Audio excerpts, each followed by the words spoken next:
Ada sebuah diskusi bahwa para pendukung Muawiyah ini ada di Tarikh Al-Kubur, Ibnu Katsir, bahwa pada saat itu Ahmad siapa? Sohibus Sunan An-Nasai, Sunan An-Nasai, Sohibus Sunan An-Nasai itu datang ke daerah Damaskus. Ini ada di kitab Tarikh Al-Kubur.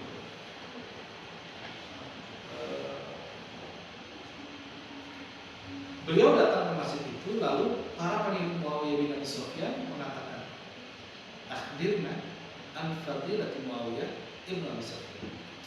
Hei, Sayyid Sunan, ya orang Imam Nasr, mereka kan pakar hadis. Akhbirna, kalau kata-kata akhbar maksudnya itu beritahukan kami, dalam ilmu hadis disebut akhrijna, keluarkan kami atau sebutkan hadis yang menjelaskan tentang fadilah Muawiyah bin Abi Sufyan. Imam An-Nasai bilang enggak, saya enggak punya. Berarti enggak mungkin, pasti ada, enggak punya, saya enggak punya hadis tentang itu, pasti ada berarti pada hadis yang menjelaskan. Ada dua kata-kata yang berbeda, pasti punya. Saya tidak punya dan pasti ada. Lalu ada seorang peneliti yang bernama Profesor Jalaluddin Rahmat, pendiri Syiah di Indonesia, almarhum. Pada saat itu saya diundang sebuah seminar internasional. Beliau mengatakan bahwa orang Sunni itu sangat kuat karena Imam Nasai saja meninggalnya itu dipukulin orang. Disebutin dalam kitab Tarikh Al-Kabir Imam Ibnu Katsir. Lalu saya katakan, dan saya teliti tentang hadis itu, katakan nggak ada kata-kata. Itu ada kan? Dalam itu dibilang fadrubu alaihi. Lalu saya katakan, saya tulis buku. Setelah presentasi itu saya tulis buku berbahasa nggak banyak, cuma 170 halaman. Saya tulis Kashful Haqa'iq an Ba'din Nazar, menyikap tabir dari beberapa aspek. Salah satunya itu saya. Jadi Imam Nasai meninggal bukan karena dipukulin orang. Kata-kata doroba itu bukan berarti dipukulin. Fadoroba matalah itu dikatakan dalam Al-Quran, Allah itu mengulang. Kata-kata doroba itu artinya mengulang. Ya, mengulang dengan penegasan. Itu doroba. Maaf, Profesor tidak paham bahasa Arab. Profesor tidak paham bahasa Arab. Saya tidak setuju dengan pendapat Anda. Saya tulis bukunya dan saya kasih ke beliau, dan alhamdulillah sampai beliau wafat buku itu tidak dijawab. Saya tulis Kashful Haqa'iq an Ba'din Nazar. Saya bilang saya nggak bisa bahasa Indonesia. Kalau mau pengen jawab buku saya, tolong tulis pakai bahasa Arab atau bahasa Inggris, karena saya nggak paham bahasa Indonesia. Pada saat itu memang saya nggak bisa memahami bahasa Indonesia dengan jelas, kecuali bahasa Arab, karena udah terlalu apa. Oke, selanjutnya perang terbuka. Perang Jamal ini masih banyak nih, ada 12. Ada 20 slide sampai mabuk. Lalu perang terbuka, perang Jamal, sivil dan politik dan sebagainya. Oke, kita lanjut aja ya, mungkin lebih cepat aja. Peristiwa tahkim dan berawal dari letaknya sejarah, yaitu tahkim arbitrase yang terpecah menjadi 3 kelompok, ya, kelompok teolog, Khawarij, Syiah dan Murji'ah. Tentu mereka memiliki pemahaman dari bagaimana respon dari teologis itu. Kalau kita lihat bahwa respon mereka adalah Khawarij, ya, itu memiliki setidaknya jalur radikal. Lalu Syiah jalur loyalitas, dan Murji'ah itu jalur moderasi. Ya, pada saat itu. Jadi mentransformasi seperti Khawarij, mentransformasi tidak menjadi doktrin-doktrin ekonomis dan rigid. Lalu Syiah merespon melalui pengutusan otoritas spiritual dan ilahi. Lalu Murji'ah menawarkan penangguhan penilaian untuk stabilisasi sosial. Yang sekarang ini sedang kita saksikan itu adalah Syiah. Ya. Syiah itu, Persia itu adalah bangsa yang, ya memang dari beberapa literatur dahulu saya pernah bahas bahwa pernah saya katakan juga bahwa Syiah itu adalah benteng terakhir orang Islam. Syiah itu benteng terakhir. Dari dulu Persia itu adalah benteng terakhir. Dan itu tidak akan pernah bisa hancur. Karena memang orang-orang Persia dari dulu, dari Roma Empire itu sampai seperti itu. Itu dari zaman Roma Empire. Saya kata kalau zaman Sunda Empire apakah Sunda? Jadi Sunda Empire apakah sudah ada? Lalu kalau kita pahami seperti misalnya Al-Khawarij, ya, dari diawali dari administrasi tadi, ya, itu dalam analisnya menggunakan pendekatan tekstual bayani yang sangat kaku gitu. Dalam makalah-makalah itu dari kritik Asy'ariyah dan Hasyim seperti bahwa kesalahan fatal Khawarij mereka menyamakan antara tindakan dosa besar dengan kafir secara ontologis. Dari sini kita bisa paham bahwa pelaku dosa besar dihukumi sebagai kafir atau keluar dari Islam. Ali Muawiyah dan pihak yang diperintahkan sebagai murtad. Pemikiran mutlak berbasis kesalehan bukan garis keturunan nasab. Kewajiban memberontak terhadap pemimpin-pemimpin yang disuruh. Ini kalau kita lihat sendiri ya, dari Syiah itu doktrin imam sebagai hak wilayah. Kalau dulu ketika saya mempelajari agama-agama di S1, saya melihat bahwa Syiah itu tidak semuanya salah, artinya salah berbeda ya, bukan salah. Ada Syiah Imamiyah yang sekarang dia, ada Syiah Zaidiyah, ada yang kami sebut di orang-orang Azhar yaitu Syiah Gholat. Syiah Gholat itu adalah yang mengatakan bahwa malaikat Jibril salah ngasih wahyu. Tapi kalau Zaidiyah ini mirip dengan orang Sunni. Nah kalau Imamiyah itu daripada imam yang sekarang ada. Tapi secara teologi, pemahaman mereka ada sedikit berbeda. Apa misalnya azan dari komanya. Tapi secara teologi saya melihat tidak ada yang berbeda. Karena saya pernah dipanggil di salah satu, mungkin teman-teman tahu ya, sekolah tinggi orang Iran di Indonesia.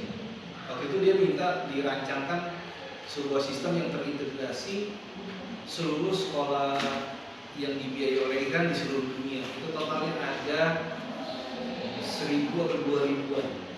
Jadi dia minta sebuah software, sebuah sistem yang menganalisis 2.000 itu seluruh dunia, tapi dalam satu kerangka teknologi yang bagus, sistem yang bagus. Waktu itu saya katakan iya, tapi sepertinya tidak ada anggaran dari Iran untuk membuat seperti itu waktu itu. Ya, ini adalah doktrin Syiah, imam maksum, wakil spiritual dan politik dan umat. Bahwa untuk kita sama-sama ketahui bahwa Syiah itu memiliki satu paham yaitu taqiyah. Taqiyah itu adalah boleh menutupi jati diri, setidaknya kita pahami. Asalkan itu tidak mencelakai mereka. Nah, tentu teman-teman sudah paham juga terkait dengan Syiah. Lalu terkait dengan Murji'ah. Ya. Tentu ada beberapa konsep yang mereka jalan, itu penakutan irja, jadi antara keimanan berlaku pada keislaman kemudian pada pengadilan Allah dan roja. Imam tetap utuh, keimanan tidak menjadi batal berkurang karena seorang melakukan dosa besar dan amal esensi perbuatan bukan lagi bagian daripada esensial selesai di sini. Ini pemahaman setidaknya pemahaman terhadap Murji'ah. Nah, kalau kita lihat daripada matriks diagnostik ya, pemetaan teologi awal, ya, pertama kita bisa lihat bahwa Khawarij itu penolakan arbitrasi. Syiah itu loyalitas kepada keluarga Nabi yaitu Sayyidina. Murji'ah reaksi terhadap ekstremitas Khawarij. Yang pertama, Lalu selanjutnya kalau doktrin utama yaitu purifikasi moral dan penawar tirani, legitimitas ilahiyah dan maksud utama kalau Syiah, dan stabilitas surya penanggulangan hukum. Kalau dari status pelaku dosa besar, ya Khawarij itu keluar, Islam murtad, Syiah itu tetap mukmin tergantung mayoritas para imam, Murji'ah tetap mukmin hukuman dituntut. Karakteristik epistemolog orang Khawarij itu tekstual, Syiah itu metafisik dan otoritatif. Lalu yang Murji'ah itu adalah moderat dan inklusif. Ini mau dilanjutkan, masih ada 17 slide lagi.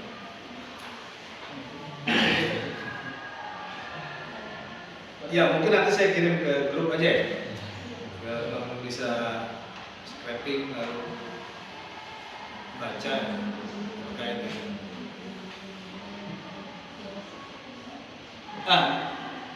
Yang kita lanjutkan adalah mesin penggerak dan lahirnya ilmu kalam. Menurut Harun Nasution, teologi Islam itu tumbuh menjadi ilmu yang matang, bukan hanya melalui deduksi wahyu yang tervisualisasi. Gitu, Islam itu lahir dari empiris yang matang.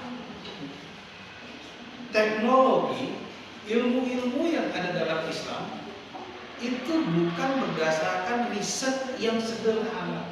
Contohnya misalnya ilmu kalam. Ilmu kalam itu lahir dari berbagai macam tempaan-tempaan, sehingga ilmu kalam itu menjadi sebuah keilmuan yang kalau bahasa sekarang memiliki daya tahan itu kuat. Sehingga ilmu kalam itu tidak bisa tergoyahkan walaupun ada perbedaan pandangan.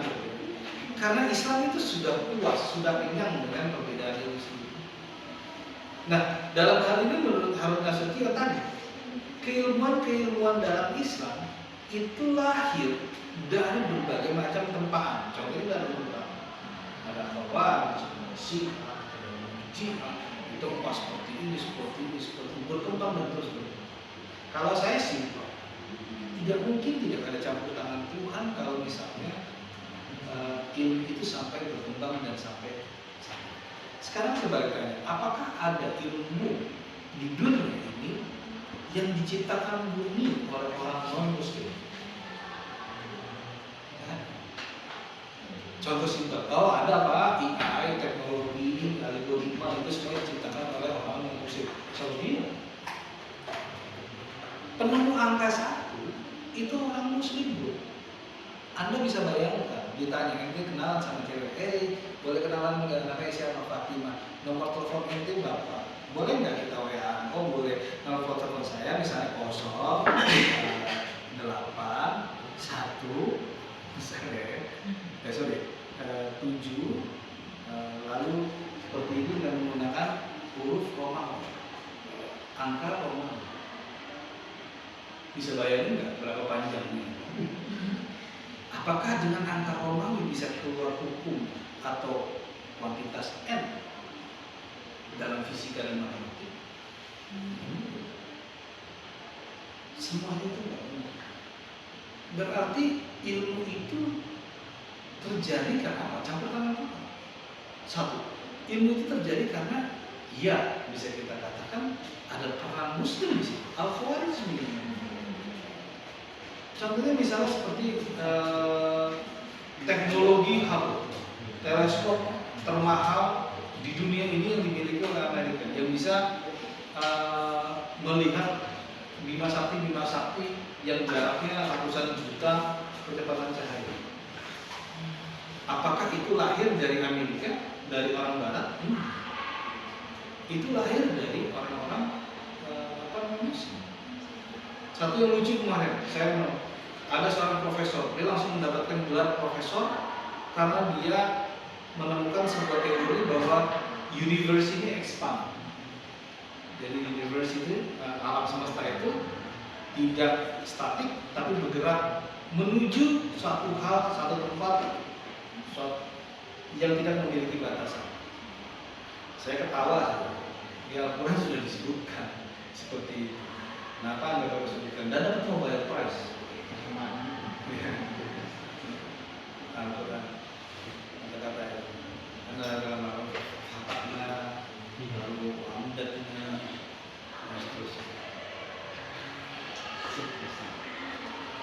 Ya, ya. Nah, lalu dalam perspektif Sunni, kita itu berada pada titik keseimbangan, di mana Al-Khawarij dan Murji'ah. Al-Khawarij secara tekstual, ya, yang Murji'ah itu Mu'tazilah itu rasionalis, murni rasionalis. Semuanya harus diukur oleh akal.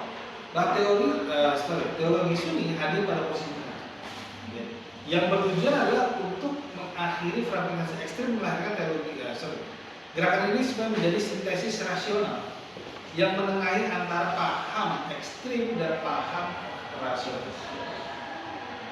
Oke, itulah. Nah, pada saat itu kalau kita pernah ya ada di UIN Jakarta itu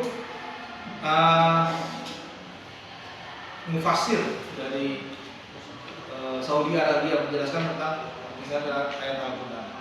Kalau kami mengatakan bahwa dalam Al-Quran itu ada kata-kata tekstual dan ada kata-kata inkontekstual. Contohnya ada yang tertulis dalam teks, ada juga kata-kata yang tidak tertulis dalam teks, atau pemahaman yang tidak tertulis dalam teks. Contoh gini, oke, sekarang saya ambil satu contoh. Maaf, ini kita ke Quran dulu sih. Teman-teman pasti hafal. Alhamdulillah, matalul ladzina yunfiquna amwalahum fi sabilillah kama tadi ambatat sab'an sanah fi kulli subulatin mi'atun wallahu yudha'ifu liman yasha wallahu wasi'un. Oke, paham? Kalau kita berinfak itu seperti satu haba. Satu haba itu muncul 7 dahan. Dari masing-masing dahan itu 100. Oke, sekarang kita pakai matematika sederhana. 1 sama dengan 7 sama dengan 100. Betul ya? Matematika sederhana ya. 1 sama dengan 7 sama dengan 100. Berarti 1 sama dengan 700. Betul ya? 1 sama dengan 700. Oke. Sekarang kita ambil ini kata-kata teks dalam Al-Quran. Teks. Saya mengatakan ada kata-kata inkonteks. Contohnya, dalam bahasa itu ada kata-kata fil madhi, fil mudhari, betul ya? Ada past tense, ada present tense. Kalau kata-kata past tense itu berarti sudah selesai. Saya sudah makan, berarti makannya selesai kan? Tapi kalau kata-kata saya sedang makan atau present tense, kapan berakhir? Kapan berakhir present tense? Kapan berakhir present tense? Tidak ada akhirnya. Akhirnya adalah orang itu yang akan mengakhiri. Atau orang itu, saya sedang makan. Kapan berakhir? Serah saya mau akhirnya kapan. Mau saya lagi makan 1 harian full nggak berhenti-berhenti. Contohnya lagi makan sambil nonton YouTube, kan nggak berhenti. Atau lagi makan pengen dikejar-kejar waktu masuk kelas, itu kan beda kan. Tapi kapan batasnya? Yaitu dia yang mengakhiri. Dia yang memulai dan dia yang mengakhiri. Jadi satu sama dengan 700. Lalu kata-kata apa? Kata-kata in kontekstual. Wallahu yudha'ifu liman yasha. Yudha'if itu fi'il madhi, fi'il mudhari. Past tense atau present tense? Yudha'if itu present tense. Fi'il mudhari, bukan fi'il madhi. Artinya wallahu yudha'if, Allah akan menambahkan. Kapan ditambahkan? Berapa yang ditambahkan? Semua Allah. Wah, itu cocokologi Pak. Enggak. Wallahu yudha'ifu liman yasha. Yudha'if maksudnya wallahu wasi'un alim. Yudha'if wasi' alim. Allah menambahkan seberapa banyak?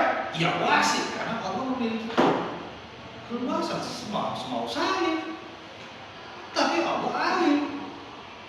Kalau saya tambahkan 100, dia jadi nggak baik. Tambahin 200.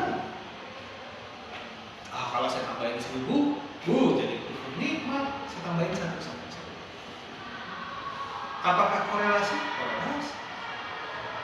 ketika orang lain menjelaskan kata-kata apa namanya tekstual, apakah bisa dijelaskan seperti itu? Nggak bisa. Apakah bisa dijelaskan seperti itu? Kalian mungkin akan merasa aneh. Jadi kalau saya setiap buat software coding bahasanya, saya lagi membuat coding segala macam, itu kalau saya mentok, saya suka cari jawaban di Quran. Aneh. Tapi saya merasakan itu ada hubungan. Terkadang saya menemukan jawabannya yang aneh-aneh. Oh, kenapa nggak begini, kenapa begitu? Tapi bukan Quran mau menjelaskan, maaf, kalau ini kesini dulu. Ya enggak, Quran nggak mengatakan seperti itu. Quran nggak seperti itu. Tapi ada kata-kata yang di otak saya kalau dipahami seperti ini dan nah, Sunni itu seperti itu. Antara yang rasional dan antara ekstrim. Sama seperti halnya saya mengajar di Fakultas Syariah. Saya katakan, jika semuanya itu harus rasional, maka tidak akan ada ilmu pengetahuan. Karena manusia egois. Contohnya gini, ketika saya katakan, saya akan melakukan terkait dengan penelitian udara, ruang hampa. Kalau saya katakan itu rasional, nggak rasional, karena nggak ada wujud. Kalau semuanya rasional, maka tidak akan ada ilmu pengetahuan. Tapi kalau semuanya tekstual juga sama, tidak berkembang, statik. Nah itu adalah mengorbankan dari kehidupan. Sama seperti yang saya katakan, secara filsafat, kalau semuanya itu di parameter akhirnya adalah filsafat, maka semuanya itu akan menjadi benar. Karena parameter pengukuran filsafat itu di otak manusia. Oke. Karena manusia akan mengatakan semua yang saya lakukan adalah benar. Contohnya kalau ujian S1, di SMP, SMA, yang dijawab adalah yang benar, bukan yang dijawab adalah yang salah.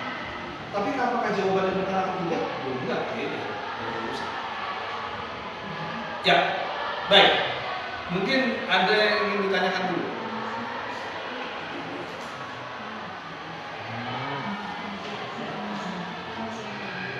Kita sampai jam berapa? Jam 12. Berapa jam sih kalau di SA? Saya sudah tertukar kalau di syariah dan di usul umum. Masuk jam 8, keluar jam 9? 9? Oh, lebih cepat. Oke, ada yang ingin tanyakan dulu? Bebas. Saya nanya apa? Kira-kira tadi konsepnya sudah paham? Sudah paham ya?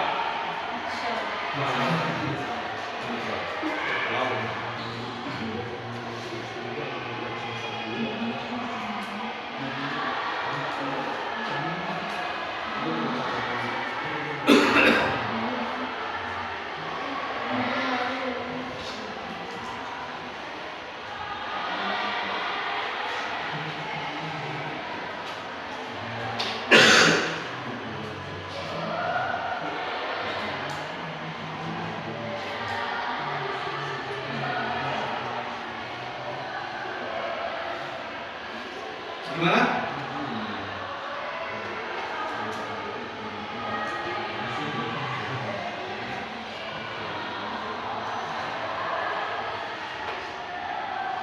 Oke, kalau tidak ada yang ditanyakan, oh ya. Kan ada yang mengatakan bahwasanya kan angka angka itu terciptanya karena dari sudut, ibaratnya kan ada satu sudut, dua dan dua sudut. Nah itu bagaimana dengan penghitungan dari angka 7 sampai seterusnya gitu? 7 sampai 9. Ya kan ada. 7 itu kan angkanya seperti ini. Iya, bagaimana penghitungan sudutnya gitu kan? Ya kan dihitung sudut. Kalau 7 itu kan ada kan?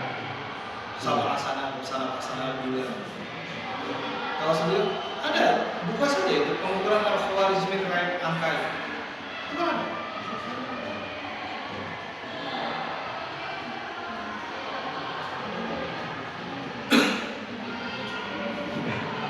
Ada kan?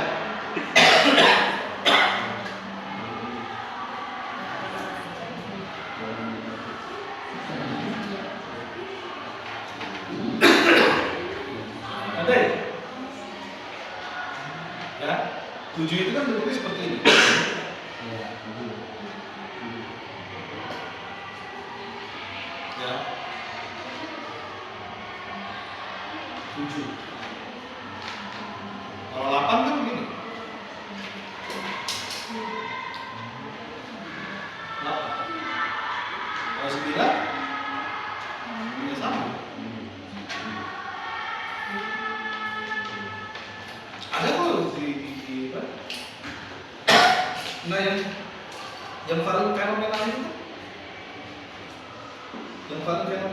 bukannya 1 sampai 9. Yang paling fenomenal itu 0. Di mana kata-kata 0 itu? Kalau saya memahami kata-kata 0 itu, ya saya memahami. Kalau saya memahami kata-kata 0 itu adalah dari kata-kata ikhlas. Ikhlas itu harus 0. Kalau misalnya saya sering di pengajian saya katakan, Bapak ikhlas itu 0.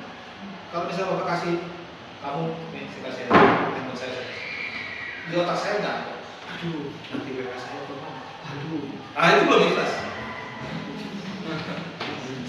Kamu ngasih uang, teman kamu minjem nih, Mam, teman kamu minjem, saya lagi nggak punya ongkos nih, boleh nggak minjem 10.000? Ada nih, tapi di otak kamu, wah kaya, misalnya ya, kalian kasih 10.000, ya 10.000, ntar buat ini, itu belum ikhlas.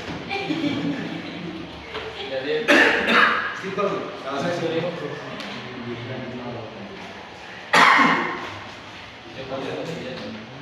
banyak di Al-Quran kata-kata 0. Bapak Tanjung Gibran 0. Apa? Kata-kata 0 itu banyak, kosong. Nah itulah, coba misalnya seperti Ibnu Sina. Dari mana dia punya otak seperti itu? Kalau itu nggak campur tangan Tuhan, nggak bisa. Kalau itu bukan campur tangan Tuhan, nggak bisa. Kalau itu bukan ilmu Tuhan, nggak bisa. Itu pasti akan tidak dengan sama. Contoh angka lagi. Apakah angka itu hilang? Algoritma itu hilang? Oke, unsur kimia hilang? Penemunya siapa? Orang Islam. Fisika penemunya siapa? Orang Islam. Pesawat terbang penemunya Will Brother. Udah terbang dulu. Kenapa? Karena mereka dekat dengan apa? Gitu ya. Seru. Ada lagi tanyakan? Sin, kosinus, tangen dari siapa? Kalau Khawarij. Sin, kos, tangen.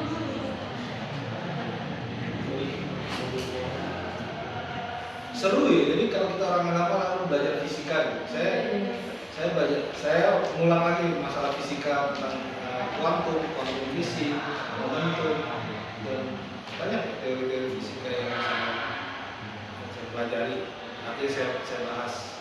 Dan itu menarik ya, karena semua itu jawabannya adalah ada dalam Al-Quran. Walaupun enggak jadi sin 1%, enggak ada seperti itu. Sama seperti hanya bilangan perdebatan, saya bilang bodoh. Orang matematika dan orang fisika itu memperdebatkan masalah n. Huruf n itu didebatin. Aneh, orang matematika memperdebatkan huruf n itu nggak bisa diterjemahkan. N harus ditentukan. Apakah itu N1, N2, N1, pokoknya harus ditentukan. Itu matematika. Kalau orang fisika, N itu nggak boleh ditentukan. Biar aja dia lepas. Contohnya dalam ruangan ini. Berapa molekul udara di satu ruangan ini? Gak bisa, itu harus diterjemahkan dengan kata-kata N. Lalu mana yang benar? Di Al-Quran itu ada huruf N. Tanda-tanda. Contohnya gitu. Allah. Jadi dari satu inti, lalu dilakukan teori reaksi fusi. Oke. Ini bahasa fisikanya. Satu inti, satu titik inti, lalu dilakukan reaksi fusi. Fafatak, kata-kata fatakah itu bahasa saya memahami itu reaksi fusi. Disebarkan, tapi ketika disebarkan itu berevolusi dan mengubah. Variabelnya adalah n. Maka saya bilang ini. Maka yang profesor yang menemukan tadi yang dapat Nobel Prize yang dibilang universe expand with no limit. Saya bilang udah kata. Enggak, cuma gara-gara universe expand with no limit. Cuma kata-kata itu dia dapat nobar. Oh, coba orang SAA. Udah pasti dapat nobar. Kita lagi. Cuma kata-kata itu saja di Al-Quran sudah ada, bro. Ngapain ada dijelasin? Berkembang tanpa menuju satu hal yang menuju tanpa ada batas. Ya, itu variabel dan itu di Al-Quran sudah dijelaskan itu. Mau ngapain lagi? Bahkan lebih rinci. Sebelum ada teknologi, Quran sudah menjelaskan bahwa perbedaan kata-kata nur dan syam terhadap matahari dan bulan. Ya kan? Nur itu syams, dia itu untuk koma. Nur itu memiliki inti reaksi yang menghasilkan cahaya. Syam dapat dia itu enggak menjadikan reflektor. Bulan itu menjadi reflektor cahaya matahari. Maka bulan menggunakan kata-kata dia. Maka Allah menjelaskan nurun ala yang bilang nur. Allah mengatakan dia ala dia. Oh, salah secara bahasa. Masa Allah dia? Kalau Allah dia berarti ada refleksi yang memiliki cahaya. Refleksi, maka teorinya Paulus dalam pemahaman Injil itu benar. Yesua itu pahalanya ada matahari karena dia refleksi. Oh ya, dia refleksi karena masyarakat Roma pada saat itu memahami Tuhan adalah Zeus. Bagaimana Paulus mengejarkan agama Kristen di situ? Ya, Yesua adalah anak Zeus. Maka teori yang digunakan adalah ada Tuhan Bapa, Zeus, Tuhan Anak, Yesua, ada Roh Kudus. Ditentang orang Protestan. Ibunya kemana? Gak bisa, ibunya dong. Wah, maksud ibunya lain. Makanya dia angkat setelah Bunda Maria. Kan sesimpel itu. Ya kan? Apa? Karena Yesua, saya katakan Yesua karena saya tidak mengatakan Nabi Yesua atau Yesus, Yesua di Nazaret, orang dari Nazaret itu adalah titisan daripada anak Tuhan. Karena digambarkan palanya itu harus ada matahari. Karena dia refleksi daripada Tuhan, dia bukannya nur. Tapi dalam Trinitas enggak, 1 jadi 3, 3 jadi 1. Al-Quran bantah, mau dibilang mereka kalau dari Katolik, bahwa harus salah. Trinitas itu salah. Karena Trinitas itu esensinya satu. Bagaimana esensi satu yang satu jadi refleksi? Dia bisa jadi refleksi dan dia bisa jadi cahaya. Logika batal. Apakah mungkin matahari itu jadi refleksi dan dia juga menjadi pembuat reaksi cahaya? Enggak mungkin. Enggak mungkin, itu mustahil. Apakah mungkin satu elemen menjadi satu unsur? Mungkin, itulah penciptaan. Maka dalam kitab Al-Iqtisad fil I'tiqad karangan Imam Ghazali itu benar. Makhluk itu hanya tercipta menerangkan satu esensi. Jika dia memiliki esensi lain, maka dia bukan makhluk. Contohnya, manusia itu harus jadi manusia. Manusia tidak bisa menjadi Tuhan. Karena manusia itu esensinya manusia, manusia esensinya tercipta. Itu satu. Jika manusia Tuhan, maka dia tidak boleh tercipta. Kalau dia tercipta, berarti dia ada yang mencipta. Contohnya gini, ketika teman-teman membuat mobil, membuat ruangan, membuat gedung, ini adalah hasil daripada ciptaan yang telah diciptakan. Yang menempati itu adalah makhluk atau esensi yang menciptakan. Contohnya gini, apakah ada suster ngesot di dalam ambulans? Gak akan ada. Karena seatbelt kan punya dia. Karena beda esensi, bro. Masa ruh bisa duduk di dalam ambulan? Mustahil. Karena ambulan yang menciptakan fisik, materi. Ambulan itu materi. Ya. Nah, kecuali lagi misalnya apakah suster ngesot bisa naik buruk? Itu lain hal. Naik buruk? Nggak mungkin suster ngesot bisa naik ambulan. Sorry ya. Mustahil. Karena ini ada materi, ada iman. Ada materi, ada iman.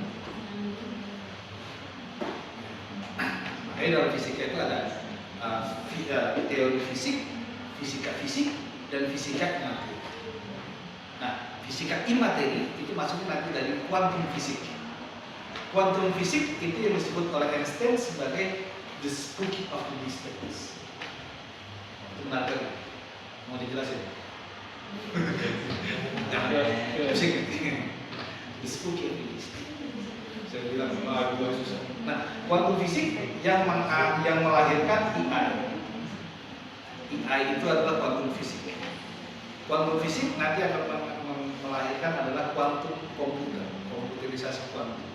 Dia nggak menggunakan teori bit 01, tapi menggunakan 4 kubik, jadi yang bisa. Jadi ada beberapa. Jadi kalau sekarang kemungkinan itu hanya 2, true false. Besok bisa true sekian persen, true sekian persen, true sekian persen, false sekian persen. Analisanya di situ. Oke, baik.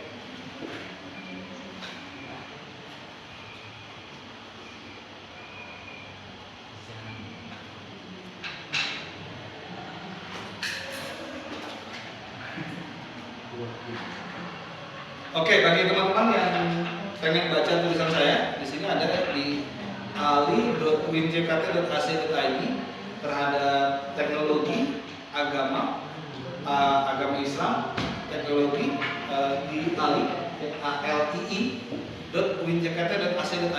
Lalu ada berita di sini, lalu ada tulisan saya yang seperti ini di antara kode wahyu catatan salam bahasa belajar Islam. Kalau teman-teman pengen baca sedikit tentang bagaimana kita Muslimin dalam menerjemahkan teknologi yang baru khususnya di AI. Ada yang tanyakan lagi? Kalau tidak ada, silahkan lakukan absensi di pertemuan kita di week kedua. Sudah saya buka, silahkan lakukan absensi. Setelah lakukan absensi, silahkan jawab pertanyaan terkait dengan materi kita pada hari ini.